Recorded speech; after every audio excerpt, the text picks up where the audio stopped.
You set a $5,000 budget, you'll know you're not going to come anywhere close to hitting that. I just set a $25,000 budget for my guys for small town drain on 3 pieces of equipment. We got out of that budget with a $50,000 actual. So you may as well take anything you set on these kind of things, whether you're dealing with home repairs and remodels, you go out and you're spending money on automobiles, you want to buy a house, take what you said, have in your head, double it. And a lot of times they tell you to double it again. It just is not realistic. Right. It's not. And I mean, I don't know where you're getting your numbers from, but whenever somebody shouts out a number that's just perfectly round, like $5,000 or 10 grand or 15, these are numbers that have not been actually calculated out with actual bids, and the caterer hasn't sent me exactly what the estimate for what we need is. We don't have to the penny, otherwise it would be like yeah.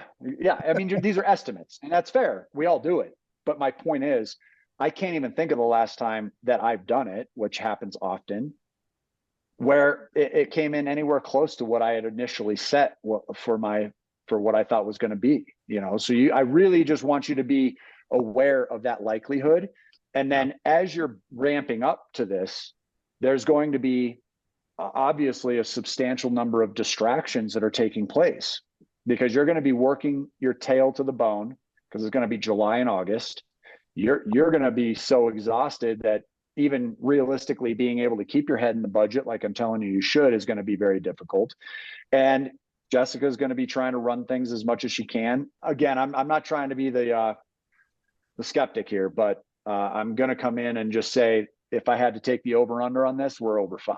Keep that in mind. I mean, the way I'm suggesting it here is sort of a all-in type of a game plan, and the all-in game plan then leaves you completely non-mortgage debt-free outside of the student loans by October. Your game plan, that will never happen with the wedding. And I'm just saying, that's with a wedding that costs $5,000. I'm not trying to discourage the wedding. I'm just saying, if you want that type of wedding, personally, that wedding would be waiting until these goals were accomplished.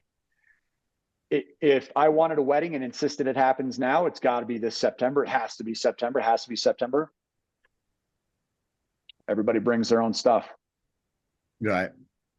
Let's party. That's already what it is. Awesome. Much aside from the catering. Yeah, but you're saying $5,000. $5,000 is not everybody brings their own stuff.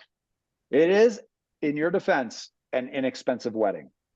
In your defense, it's an inexpensive wedding, which is sad, in my opinion. But you're also talking to a guy that's refused to pay for a wedding in my entire life. And it's an unpopular opinion, let me tell you.